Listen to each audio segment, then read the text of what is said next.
Olá, seja bem-vindo à Casa dos Biné Anusim. Está começando o programa Anusim Brasil, em rede nacional pelas antenas parabólicas e na Grande Curitiba pelo canal 57.1 pela Top TV. Aqui comigo já, Ranor Ben Davi. Seja bem-vindo, Ranor. Shalom, shalom, shalom a todos que nos acompanham, shalom a você, Shimon, e ao Shimon Sakai que também nos acompanha. E hoje estaremos falando de novo, não? Um pouco a respeito das tradições, da cultura de que se nasceu depois da expulsão de Portugal aqui no Brasil. Quais são essas características que diferenciam esse povo cripto-judaico e como você se pode encontrar, você mesmo descobrir-se um cripto-judeu. Muito bem, e conosco também Shemuel Zakai, presidente da Associação Anusim Brasil. Seja bem-vindo. Olá, Shimon, Ranor, cripto-judeu, um judeu escondido, um judaísmo escondido que vai desenvolver toda a cultura brasileira, da qual vamos entender parte dos mitos e de práticas dos quais nós não entendíamos, não sabíamos o significado e o sentido dessas coisas. Vamos entender nessa programação. Para você que não acompanhou os programas anteriores, estão disponíveis em nosso canal no YouTube, Anusim Brasil ou Sinagoga Anusim Brasil. Digita lá, tá aqui o endereço na sua tela e você vai conferir os programas completos. Já foram 3 programas, esse é o 4º, trazendo aí um histórico do que foi esta chegada judaica no Brasil, quem são os Biné Anusim, e hoje estamos falando sobre as tradições e quem eram estas famílias, né? Como identificar se na sua família existe um reflexo judaico, né? E quais eram estas famílias? Muita coisa mudou após a chegada dos judeus que vieram expulsos de Espanha e Portugal e se estabeleceram aqui no Brasil. Então, é sobre isso que nós vamos falar neste programa. Shemuel, então, no último programa nós indicamos algumas das tradições e costumes que foram desenvolvidos pelos cripto-judeus, ou seja, aqueles que ocultavam, cristãos novos, que ocultavam a sua religiosidade judaica, desenvolvendo então criptos costumes, né? Costumes que disfarçavam o cristianismo, a cristandade com o judaísmo. Shimon, são cristãos dissimulados. São cristãos falsos. Fakes. Foi o que foi respondido quando o Brasil comemorou 500 anos por um dos bispos, respondeu ao jornal Diário do Povo de Campinas. Porque se a igreja sabia de que a conversão desses judeus ou índios que foram convertidos eram falsas, qual era a expectativa da igreja nessas conversões? A resposta: nos filhos, nas gerações futuras. Só que isso não funcionou ao longo do tempo, porque a segregação, tanto judaica como dos cristãos velhos, cristãos novos e cristãos velhos, permitiram que eles continuassem como sociedades de primeira e de segunda classe, né? E essa distinção, ela aparece nessa dissimulação do cripto-judaísmo, que é a cultura brasileira. Mesmo sendo perseguido, né, tendo ali espiões do Santo Ofício, Tribunal da Inquisição, esses judeus persistiam em praticar o judaísmo. Óbvio que isso foi enfraquecendo com o passar do tempo. Existem tradições atuais hoje que têm origem judaica, mas que as famílias não fazem nem ideia de que a origem disso é de uma família cripto-judaica. Porque o sentido era esconder a razão e o significado, né, desses costumes. Por exemplo, uma das práticas que manteve esses judeus na segregação é o casamento endogâmico. Ou seja, entre parentes, né? Casamento entre parentes próximos, os primos. E também se mantinha a fortuna dentro desse reduto. Mantinham as tradições entre familiares, a fortuna, o dinheiro, né? Porque os judeus, embora considerados cidadãos de segunda classe, detinham o poder econômico ainda, porque é o talento do judeu, né? É negociar, é mexer com o mercado. Meio à hostilidade. Em meio à hostilidade, né? Foi assim na Idade Média, foi assim na Inquisição, foi assim na Segunda Guerra, né? E em todos os momentos onde os judeus são atacados e são obrigados a tomarem atitudes, fugirem, aonde eles se estabelecem, né? Eles prosperam. São sobreviventes de todas as crises. Exatamente. Inclusive econômica. Então o casamento endogâmico, ele serviu por muito tempo, durante esse período de manutenção dessas famílias, que é o que frustrou a ideia do bispo dizendo: os seus filhos serão cristãos, né? Então era para essa geração seguinte que ia nascendo, essas novas crianças que recebiam então essa tradição cripto-judaica, esse judaísmo oculto, esse judaísmo escondido dos olhos indiscretos dos cristãos velhos. Uma outra tradição, Shemuel, agora uma tradição simples, né? Nós falamos no programa anterior o costume de acender velas na sexta-feira. Isso. Né? As matriarcas, muitas pessoas nos relatam hoje que viam a sua avó, né, a sua mãe acendendo uma vela na sexta-feira, justificando: essa vela eu acendo para os santos. Mas na família cripto-judaica, esse costume foi estabelecido porque a vela significa o recebimento do Shabat, né, pela família judaica. E ela ocultou isso. Eu não recebo o Shabat, eu acendo para os santos. Mas quem eram os santos? Quem era o santo? O sábado. O sábado, que é o dia santo para os judeus. Então, se você tem isso na sua família, de acender uma vela na sexta-feira, saiba que esse é um costume cripto-judeu. Exato. Outro costume também era acerca da limpeza da casa. Que acontecia nesse mesmo dia, na sexta-feira. Então, a troca das toalhas de mesa, da roupa de cama, né, toda a limpeza e faxina que era desenvolvida na casa era para receber esse santo, a quem era acendido as velas, né?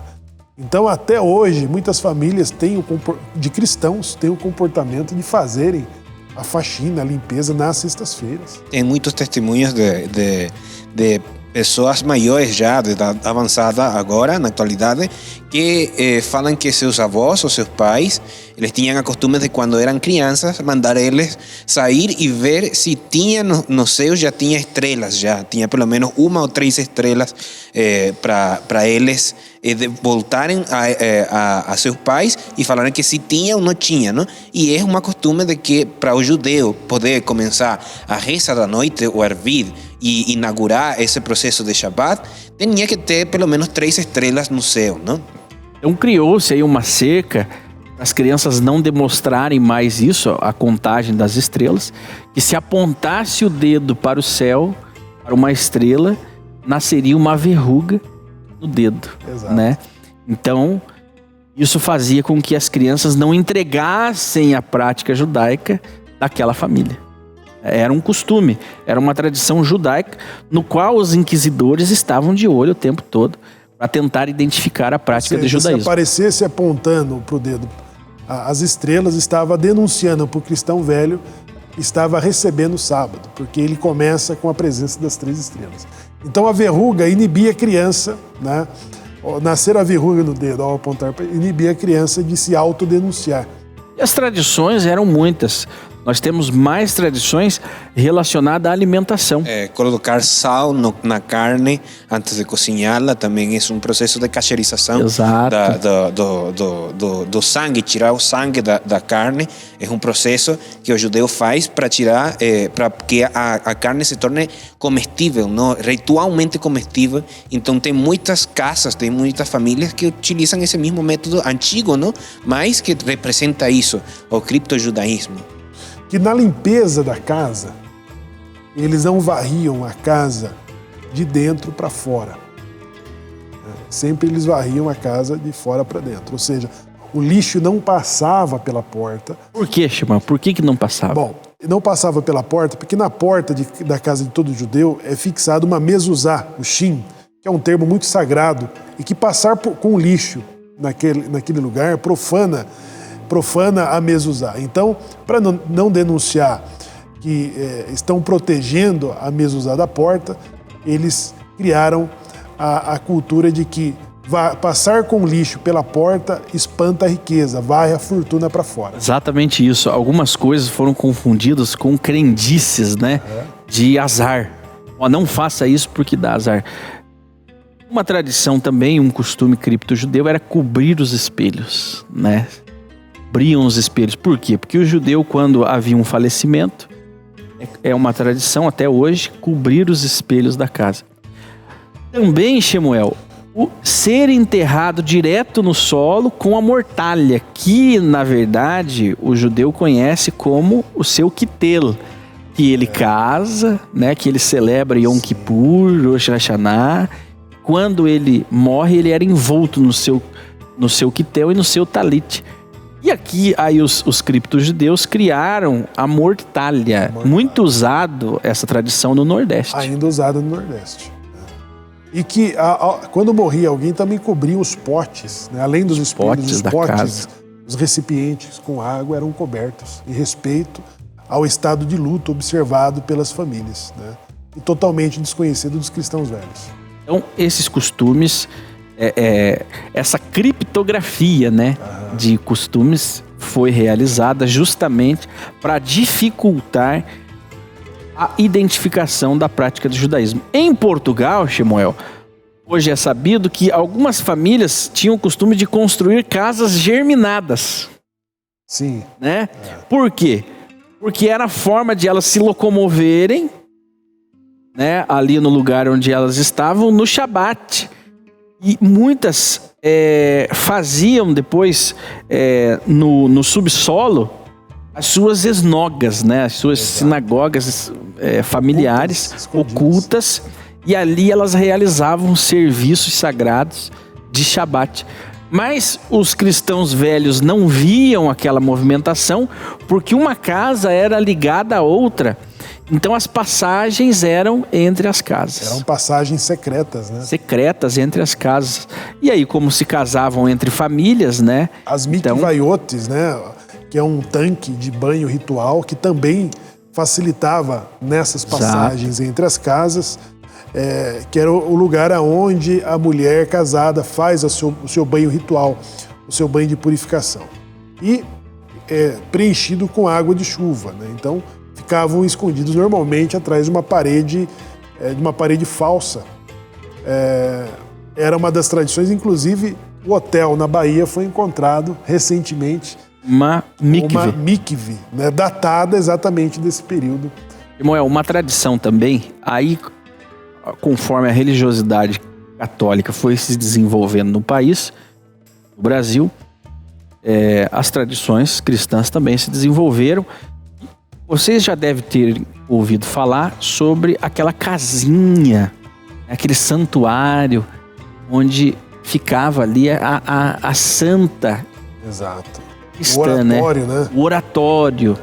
E os judeus davam um jeito de disfarçar, né?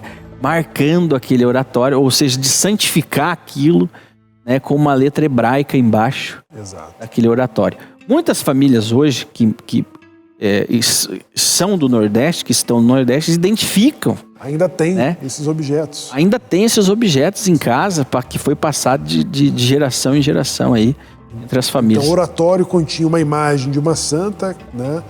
Embaixo dele um shin, que anulava essa idolatria. A idolatria, né? Então ele passava por ali, passava a mão, e o shin, que é o Hanô vai nos falar, ele anulava essa idolatria. E quem fabricava, Shimon? Os próprios cristãos novos. Os próprios cristãos Então eles novos fabricavam esses móveis, as mesas que continham as gavetas, né? Que era uma forma de facilitar a ocultação da crença judaica. Criou-se toda uma rede de negócios dos cristãos novos, né? Um buscava facilitar a vida do outro, justamente para dificultar a identificação. Fale para nós sobre o Shin, Hanor. O Shin, uma das frases, uma das palavras que utilizado Shin no começo da palavra é chamor. que é guardar, ou seja, resguardar alguma coisa, não? Então, esse sentido, de fato, a mezuzá, você sabe que ela sempre tem aquela shin, que também tem um sentido com o Shema, não? Mas também tem esse sentido de proteção e de anulação de votos, não? Então, é essa a mensagem principal dessa letra shin, que parecerá uma U com uma linha no meio dela, não? Para tentar demonstrar mais ou menos como é que é. Também tinha muitas Maguen David, ou seja, aquela estrela de 6 pontas tem muitos desenhos colocados dentro de igrejas, dentro de casas, nas portas da casa, o desenho aí do Maguen David. E é um símbolo judaico, né? E é objeto, Shimon e Hanô, do professor e historiador Paulo Valadares, de que as igrejas, e principalmente os mosteiros, que ficavam em lugares afastados de monges, de cristãos novos, essas igrejas eram nomeadas por nomes de santos do Velho Testamento, ou seja, São Moisés, São Jonas, São Ezequiel. Eles não adotavam nomes de santos ou de divindades do cristianismo. Então era um perfil totalmente dessas comunidades e dessas famílias que frequentavam, e o comportamento também para fazer essa distinção. Samuel, essas são algumas das inúmeras tradições, né, dos criptojudeus que hoje refletem na descoberta por muitas famílias, né, que inclusive fazem parte desta associação Anunciem Brasil. Agora você passa a entender o porquê nós nos chamamos Anunciem Brasil, ou seja, os filhos, né, daqueles que foram forçados a uma conversão para sobreviverem, para não terem a sua vida tirada, né? Então, esses costumes hoje são um meio de reconhecimento da sua ascendência judaica. Mas além dessas tradições, desses criptos costumes, nós temos nomes dessas famílias que identificam, que servem como um apoio, né, de identificação dessas famílias de judeus. Uma coisa interessante que temos que explicar para a pessoa que nos está ouvindo, não? Por quê? Porque o nome é um objeto de demonstração de que você pertence a uma linha de criptojudeus, não? E é porque um dos requisitos, uma das exigências da Santa Inquisição era que aquela pessoa que se tornava um cristão novo, ele tinha que mudar seu nome, tinha que mudar seu sobrenome. Exatamente. Para ele perder toda essa linha de registros anteriores que o ligavam com o seu judaísmo, não, com os seus antepassados judeus, não? E tem uma coisa bem particular dos judeus sefarditas, os judeus daquilo que nós falávamos no primeiro vídeo da Península Ibérica, que é que quando eles entravam após o batismo e tinham que escolher um nome, um sobrenome, eles colocavam um nome de uma coisa particular, uma coisa que tinha que ver com o que eles faziam, com o que eles trabalhavam, ou por uma coisa que distinguia o seu corpo, ou alguma coisa que tinha que ver com a sua personalidade, não? Então temos o caso do cordeiro, o cordeiro, carreiro, todos esses nomes que têm a ver com alguma profissão, com alguma coisa, estão sempre ligados com esse criptojudeu que teve que trocar seu nome por aquilo que o representava no momento, não? Então temos esses casos ali. E aí então nós começamos esse processo de identificação das famílias através dos sobrenomes. Junto às tradições ocultas, os nomes, os sobrenomes trazem essa identidade daquele que possui uma ascendência judaica, né? Então, Shemuel, nós temos nomes muito comuns, né, no Brasil, nas famílias brasileiras, que provêm dessas tradições, conforme o Hanor acabou de nos relatar. Eu começo falando do meu nome, por exemplo, da família Oliveira e Ribas, né? Que são de origem de ascendência judaica.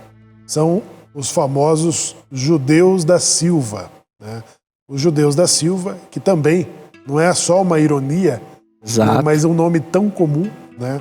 Ele é de origem judaica, como o Hanô excelentemente explicou, adotavam-se nomes das profissões né, dos acidentes demográficos, de barros, de morro, de plantas, e também adotavam-se os nomes, os nobres, adotavam-se os nomes das famílias, né, que eles estavam vinculados à nobreza, então eles recebiam também esses nomes. Samuel, nós temos também os nomes pelas regiões. Eu peço licença para você, vou ler aqui alguns sobrenomes judaicos sefarditas oriundos das regiões portuguesas, Beira Baixa e Trás-os-Montes, né?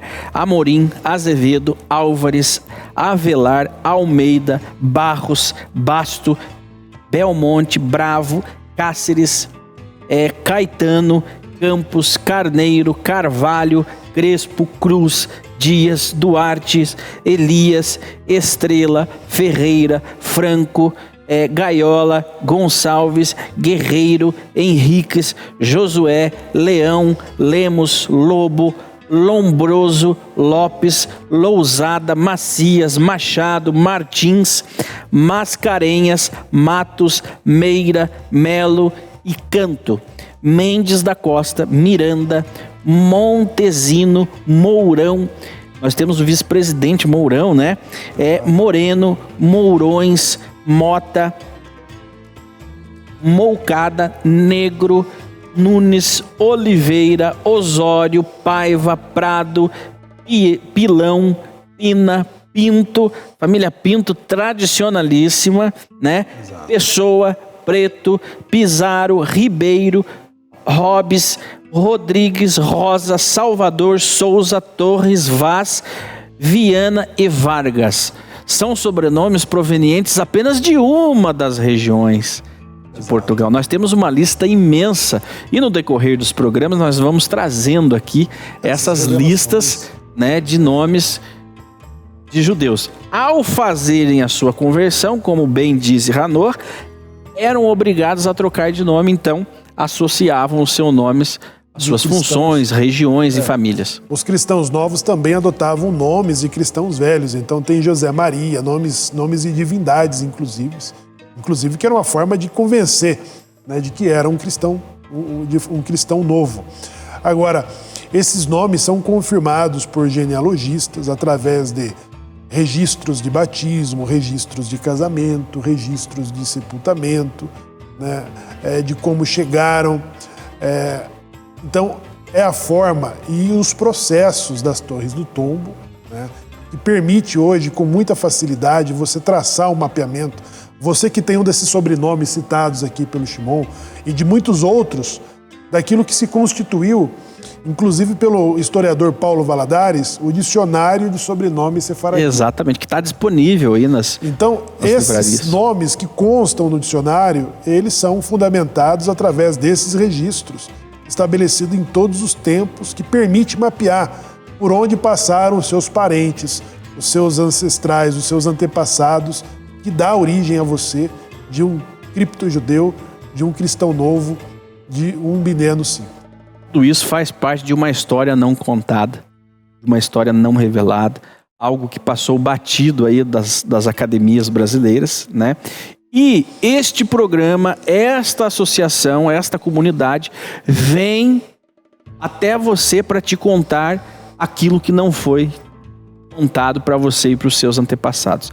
E hoje você tem a oportunidade de ficar por dentro, de saber, de entender o que aconteceu com a sua família, o que aconteceu com os seus antepassados. É o papel desta associação que leva o nome Anusim Brasil, ou seja, os Bnei Anusim do Brasil estão sendo despertados por uma história que lhes foi roubada, que lhes foi ocultada, que lhes foi escondida. Foi negado. Lhes foi negado, visto que 40 milhões de brasileiros possuem uma ascendência judaica. É algo muito grandioso. É revelador. É revelador. Então, no próximo programa, nós voltaremos com muito mais sobre essa história para você e continuaremos essa lista que é grande. Ela não para por aqui. É uma lista grande de sobrenomes, de famílias que possuem uma ascendência judaica. O sobrenome, mais os costumes, mais os estudos e pesquisas acadêmicas levarão você a se encontrar com essa história. Nós voltamos já, você vai ficar agora com o intervalo e esse programa continua. Não saia daí, continue conosco.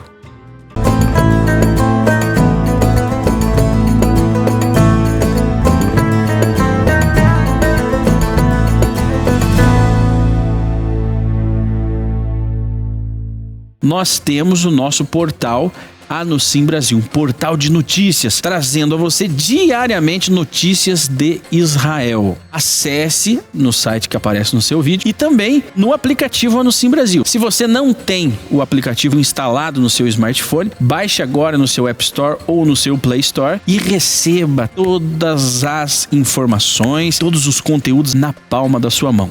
Mas para isso é necessário que você seja um mantenedor da Casa dos Bnei Anusim e receba então esse conteúdo exclusivo. A Associação Anusim Brasil indica a você a revista Menorá. Vem sendo editada há 55 anos, com cobertura global em mais de 75 países, com uma nova edição a cada mês. Traz conteúdos judaicos, históricos e atuais, com um editorial moderno e atraente, atualmente sob a direção-geral do jornalista judeu Ronaldo Gomlevski. A revista Menorá faz importantes coberturas na comunidade judaica em todo o globo, de suas diferentes línguas, cores, culturas e tradições. Como, por exemplo, esta edição que está em minhas mãos e que fala sobre os judeus da Nigéria, muito interessante. Esta edição é o resultado de uma viagem de 25 dias de pesquisas que resultou em 2 edições extraordinárias e um documentário fantástico. A revista Menorá atualmente está fazendo a cobertura do mapeamento feito pelo Ministério da Diáspora, das comunidades e grupos Bnei Anusim no Brasil e em toda a América Latina. Faça agora mesmo a sua assinatura através das informações que aparecem em seu vídeo e receba em sua casa. Eu já fiz a minha. Shalom. Olá! Quer ter contato mais próximo com a Sinagoga Anusim Brasil e receber todas as informações da comunidade diariamente? Estamos disponibilizando o nosso grupo de WhatsApp através do número que aparece na sua tela. Ou, se preferir, aponte a câmera do seu celular para o QR Code e seja direcionado diretamente para o nosso grupo. Quer falar diretamente conosco via chamada de voz em horário comercial das 9 às 18? Ligue para o contato 42 999 20 0747. Ou, se preferir, use o serviço de e-mail e nos contate pelo seguinte endereço: contato@anusimbrasil.com.br. Esperamos por você. Quero convidar você para conhecer o nosso canal no YouTube, a TV Anusim.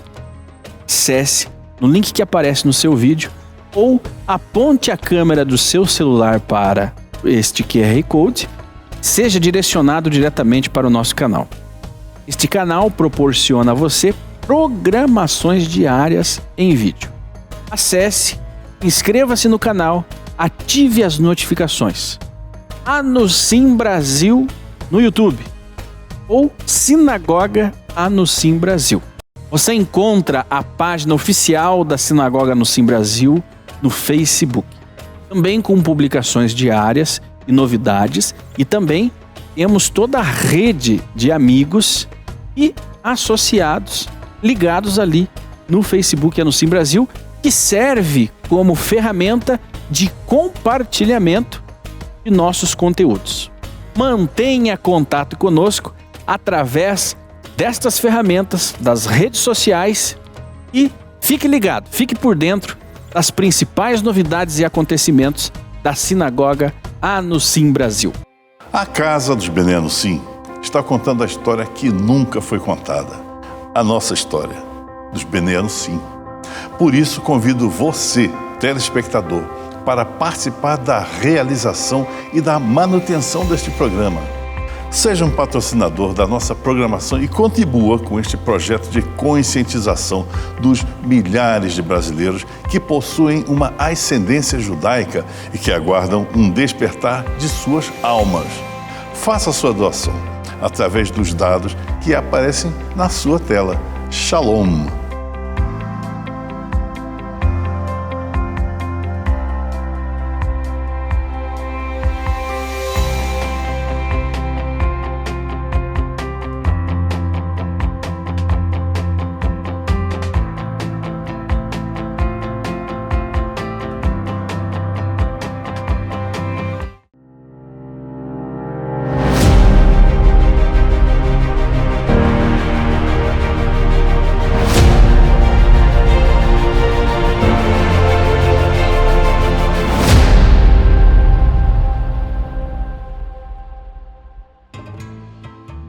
Semanalmente traremos a você dicas especiais de filmes e produções judaicas. Tudo isso faz parte do seu desenvolvimento e conhecimento do mundo judaico, não só religioso, mas também cultural e histórico. Acompanhe as dicas com a Dara. A sugestão de filme dessa semana é Missão no Mar Vermelho, disponível na Netflix. Trata-se de uma operação altamente arriscada para resgatar judeus da Etiópia, que na época era assolada por uma guerra civil, seca e crise humanitária. Usando passaportes falsos de nacionalidades variadas, agentes do Mossad alugaram do governo sudanês um hotel de praia para servir de fachada para a operação. Os refugiados eram levados até o resort da surdina e embarcados à noite. Só que para a fachada resistir, o hotel tinha que funcionar como um hotel de verdade e receber turistas interessados em mergulhar no Mar Vermelho. A história real é muito impressionante e o filme é uma boa maneira de mostrar como Israel foi e continua sendo a única opção segura para muitos judeus da diáspora viverem sem medo.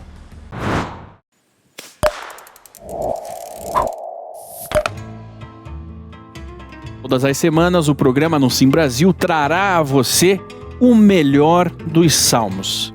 Na apresentação deste programa, nós temos Juan Pablo Leguizamon, o nosso rabi, que trará o melhor dos salmos para o seu dia a dia, os salmos na prática. É com você, Yohanan.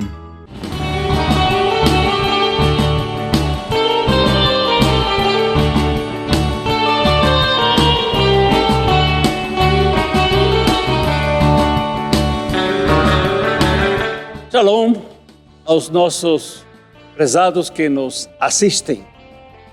Mais um salmo para a tua elevação espiritual, Salmo 103. Vamos ver a primeira parte. O nosso tema: não te esqueças de nenhum dos seus benefícios. Este Salmo 103, Tehillim 103, nos alerta para não nos esquecer de todos os benefícios que temos alcançado do Eterno. Benefício que não percebemos, como nos entreteceu no ventre de nossa mãe.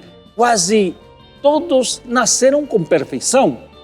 O ar que respiramos, a natureza que nos proporciona a vida, o sol, o dia, a noite, as estações do ano, os seus benefícios, nossa alimentação, a sua procedência, a semente lançada na terra, ela germina e dá frutos para a nossa manutenção. Os rios e mares, seus peixes, os animais que nos servem de alimentação, as árvores, mil em sua utilidade, frutos, madeira, sombra. A vida em família, o homem não está só. Tem sua esposa, esposo, filhos, pais, irmãos. A congregação, os haverins, as ciências, as indústrias, o serviço do homem, a inteligência, a sabedoria, o conhecimento dado aos homens pelo Eterno.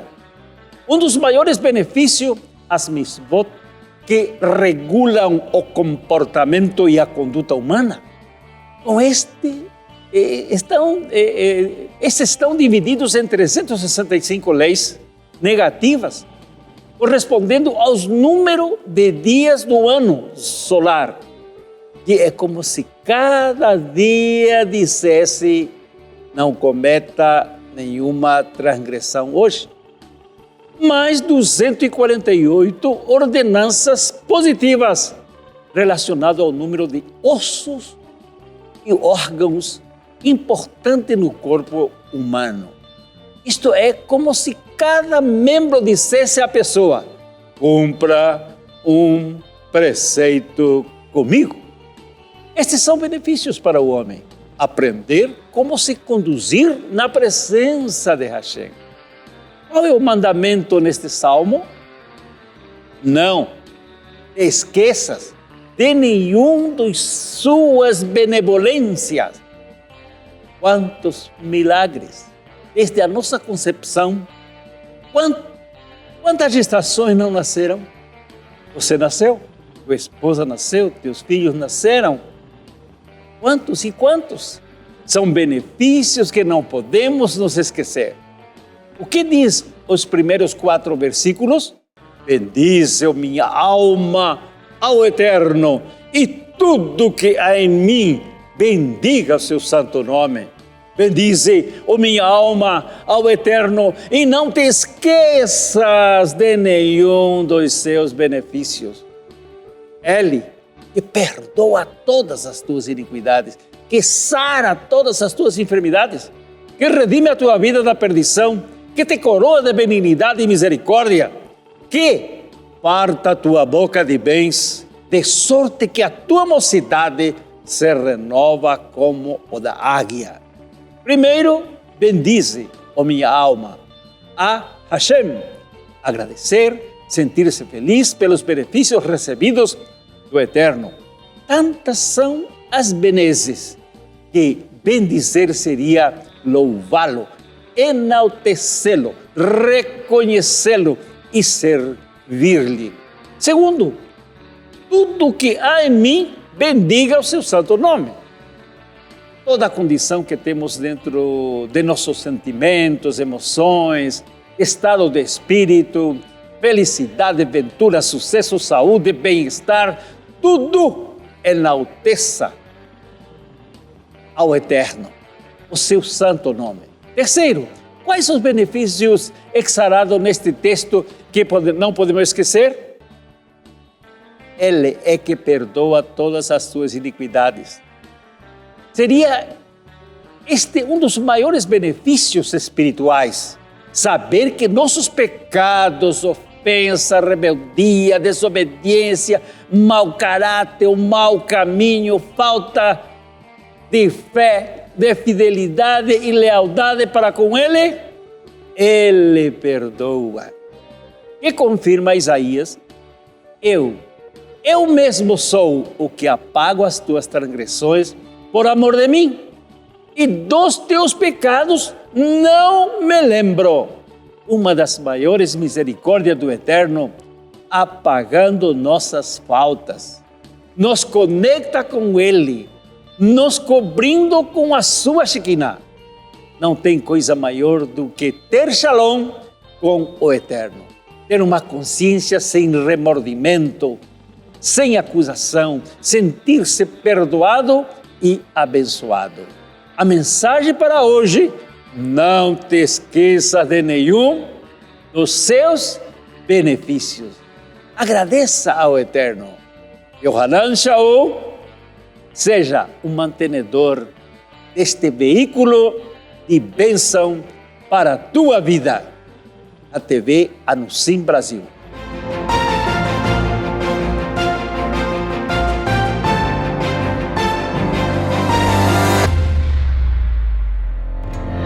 A Associação Anusim Brasil traz a você, através do programa Anusim Brasil, o melhor das pérolas judaicas com Benjamin Zait. Com você, Benjamin.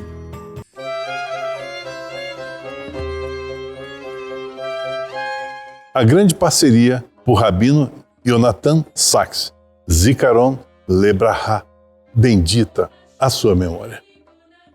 Várias vezes na história, incluindo agora, as pessoas pensaram que havia um conflito entre religião e ciência.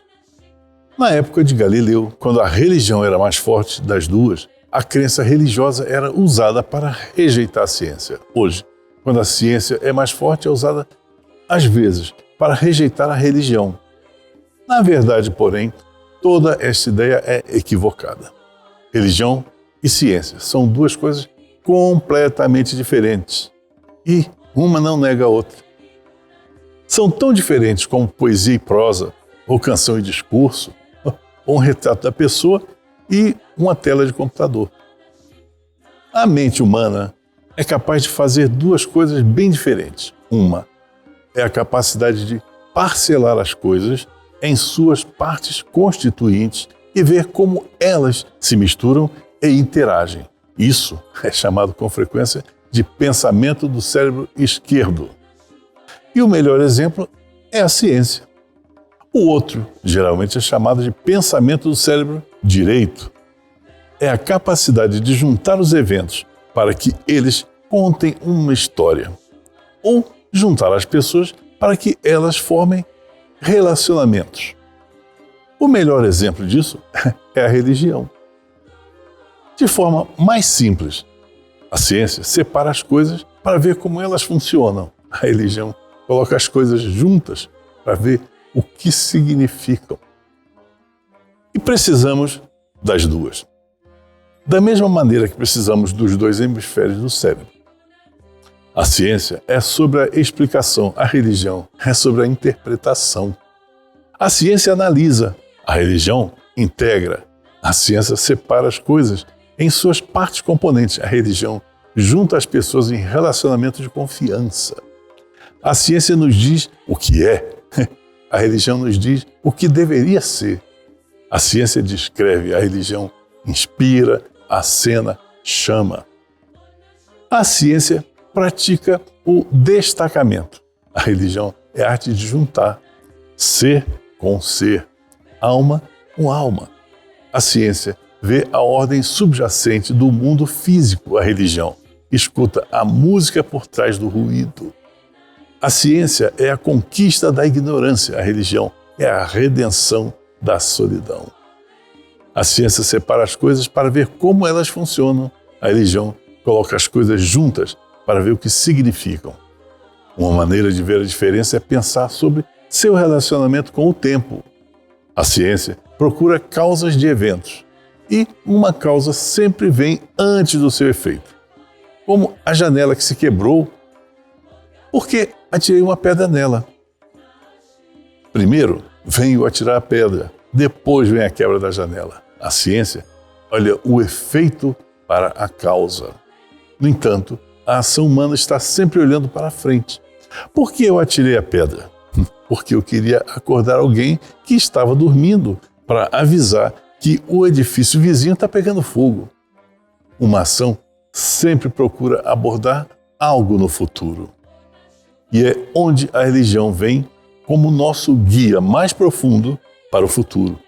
A Terra Prometida, a Era Messiânica, a visão dos profetas pela qual viajamos quando trabalhamos por um mundo no qual as pessoas finalmente reconhecem a imagem de Deus e não nas pessoas como ela. E é quando a religião vem como nosso guia mais profundo para o futuro.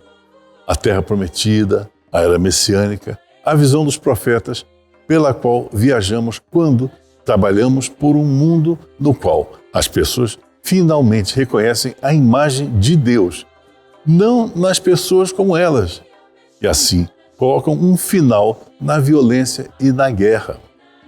Ou, às vezes, sobre a vida eterna e o destino da alma após a morte. De qualquer maneira, religião não é sobre causas, mas sobre propósitos. Por que então precisamos da ciência? Porque precisamos entender o mundo. Se queremos honrar os propósitos de Deus dentro dele, precisamos entender a doença se queremos curá-la. Precisamos entender as causas da pobreza se queremos aliviá-la. Precisamos entender nossos anseios destrutivos se queremos nos elevar acima deles. Por que precisamos da religião? Porque é o que dá à vida humana o significado e propósito. O universo é mais que o resultado de uma flutuação acidental no campo do quantum na aurora do tempo. A vida humana é mais do que a consequência não pretendida das mutações genéticas ao acaso, colocadas cegamente pela seleção natural. A religião não é sobre causas, mas é sobre propósitos. Assim como há algo dentro de nós que está além do puramente físico, também há algo dentro do universo. Nós o chamamos de presença divina, que está além do meramente material. E assim, como Deus criou o universo em amor, justiça e compaixão, assim Ele nos chama para criarmos relacionamentos de amor, justiça e compaixão. Ou, para colocar de modo diferente, a diferença entre religião e ciência é a diferença entre o interpessoal e o pessoal. Quando você trata fenômenos interpessoais como se fossem pessoais, o resultado é mito. A luz vem do Deus Sol, a chuva do Deus do céu, os desastres naturais de batalhas entre deuses e assim por diante. A ciência nasceu quando as pessoas pararam de contar histórias sobre a natureza e, em vez disso, observaram-na. Em outras palavras, quando elas deixaram de lado o mito. E quando você trata impessoalmente as pessoas como se elas fossem objetos, o resultado é a desumanização. As pessoas classificadas por cor, classe ou credo, tratadas diferentemente como resultados disso. A religião da Bíblia nasceu quando as pessoas pararam de ver as coisas como objetos úteis ou inúteis e começaram a ver cada indivíduo como único, sagrado, a imagem de Deus. Portanto, precisamos tanto da religião quanto da ciência. Albert Einstein é o autor da famosa frase: ciência sem religião é inaceitável. Religião sem ciência é cega. Precisamos das duas, ciência para entender o universo e religião para guiar o nosso caminho dentro dele. E como é o mundo e como ele deveria ser. Um mundo de paz, justiça, compaixão e amor, quando nós, criações de Deus, honramos a Deus, nosso Criador.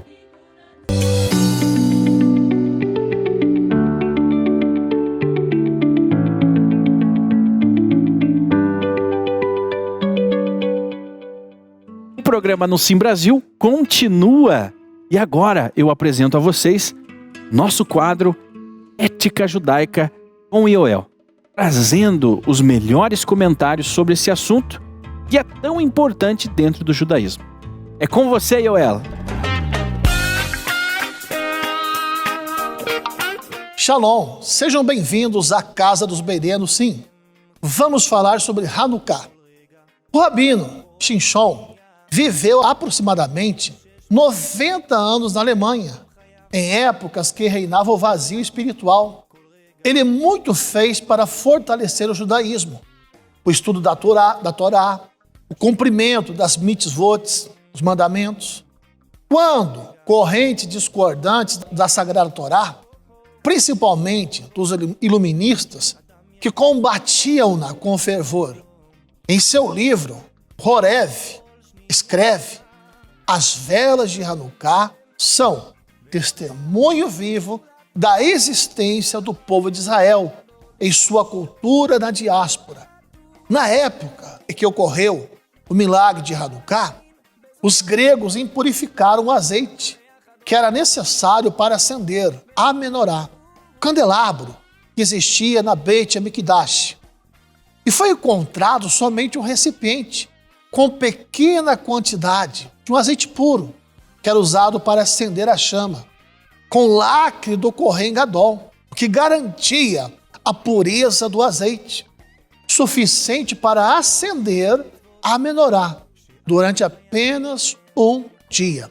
Com esta pequena quantidade, acenderam a menorá e ela ficou acesa por 8 dias, o tempo necessário para produzir outro azeite.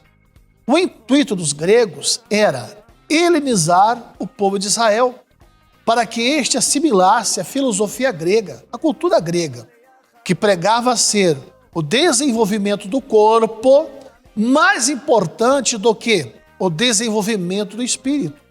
Na época, um grupo do povo de Israel levantou-se e dispôs-se a enfrentar os gregos para preservar os valores judaicos. A intenção dos gregos era justamente influenciar e modificar a cultura judaica. E, ao impurificar o azeite, demonstraram este propósito. E caso quisessem somente impedir os Benê Israel que ascendessem a Menorá, bastava derramar o azeite. Porém, não era esse o intento. Por isso o impurificaram. Queriam dessa maneira introduzir estranhas coisas à cultura, no espírito do nosso povo. Pois o azeite é o símbolo da Kedushá, da santidade. Justamente esta santidade incomodava essa classe de pessoas, os helenistas, que queriam combater com vitória sobre os gregos e ainda não haviam atingido o seu objetivo completamente, de restaurar os valores judaicos aos que haviam se distanciado deles. As velas de Hanukkah têm este objetivo: espalhar a luz da Torá para aqueles que se distanciaram dela, com a intenção de espalhar e difundir o espírito da Torá e suas mitzvot para o exterior. Que o seu entendimento possa ser iluminado pela luz da Torá. E que você, meu amigo, minha amiga, possa ser luz também neste mundo. Shalom!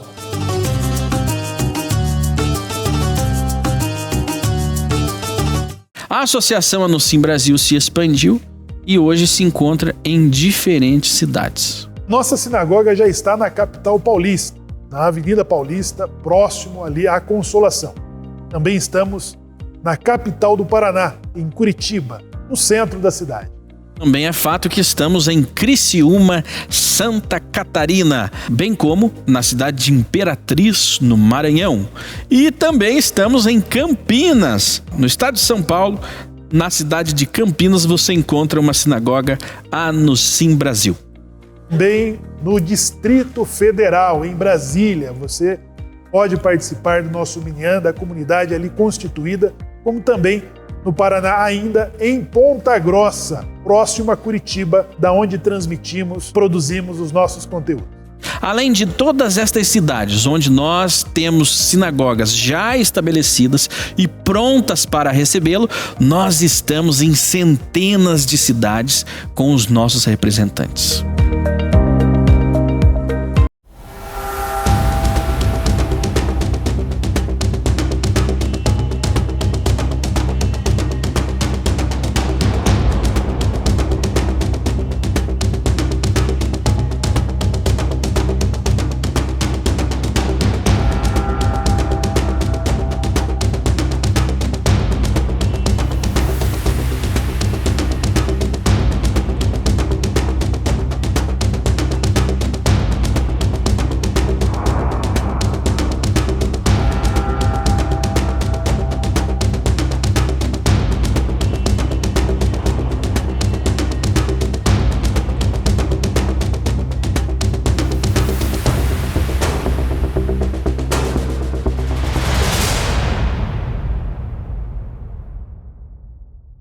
Reúna as crianças na sala, porque vai começar o Anuncim Kids, uma programação voltada para o seu pequeno, trazendo histórias ilustrativas da Torá e sabedoria judaica. Continue conosco.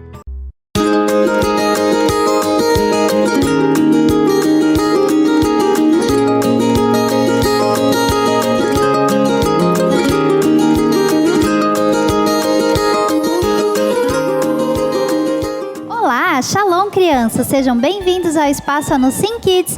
Meu nome é Dara. Meu nome é Alice. E hoje vamos contar uma história sobre o carro que não podia. Era uma vez um pequeno carro vermelho que não conseguia andar. Com certeza ele queria. Ele tentava e tentava. Eu acho que eu posso, ele dizia. Mas ele simplesmente não conseguia. Um grande caminhão basculante azul passou pelo pequeno carro vermelho e disse: Deus nos deu um dia tão lindo, por que você não vem e dirige do meu lado? O carrinho vermelho realmente queria ir com ele. Ele tentava, eu acho que eu posso, ele dizia. Mas ele não conseguia. Um grande trem prateado, exalando uma grande nuvem cinza de fumaça, passou pelo pequeno carro vermelho e, ao fazê-lo, gritou: Deus nos deu um dia lindo, por que você não vem e dirige ao meu lado? O carrinho vermelho queria muito ir, mas ele tentava, mas não conseguia ir. Ele não conseguia. Nesse momento, um menino apareceu e ele estava usando um quipa na cabeça e carregava sua mochila, porque ele estava voltando da escola para casa. Ele viu o pequeno carrinho vermelho tentando andar. Acho que eu posso. Ele ouviu o carro continuar dizendo. Então o menino virou-se para o carro e disse: Oh, pequeno carro vermelho, você não conseguirá nada sozinho. Você se esqueceu de Hashem? Sim, ele pode tudo. E nós podemos tudo com ele. Então o pequeno carro vermelho lembrou que foi Deus que fez o caminhão basculante e o trem prateado andarem. E Deus até fez o menino andar também. Ele agradeceu ao menino prestativo e começou a rir. Ele estava rindo muito porque realmente havia esquecido. Ele achava que ele estava fazendo tudo sozinho. E assim o pequeno carro vermelho tentou novamente. Mas desta vez, em vez de dizer acho que eu posso, o carrinho vermelho disse: Deus pode me ajudar.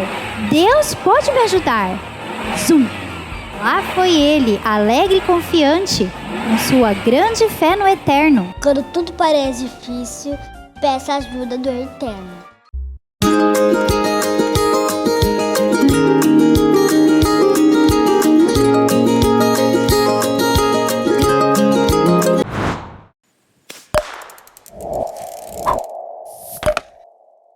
Olá! Quer ter contato mais próximo com a Sinagoga no Sim Brasil e receber todas as informações da comunidade diariamente? Estamos disponibilizando o nosso grupo de WhatsApp através do número que aparece na sua tela. Ou, se preferir, aponte a câmera do seu celular para o QR Code e seja direcionado diretamente para o nosso grupo. Quer falar diretamente conosco via chamada de voz em horário comercial das 9 às 18? Ligue para o contato 42 999 20 0747.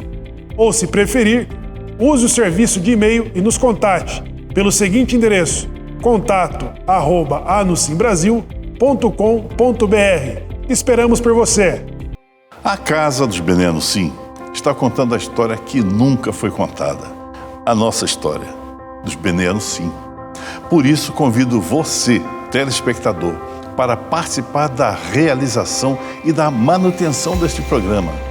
Seja um patrocinador da nossa programação e contribua com este projeto de conscientização dos milhares de brasileiros que possuem uma ascendência judaica e que aguardam um despertar de suas almas. Faça sua doação através dos dados que aparecem na sua tela. Shalom!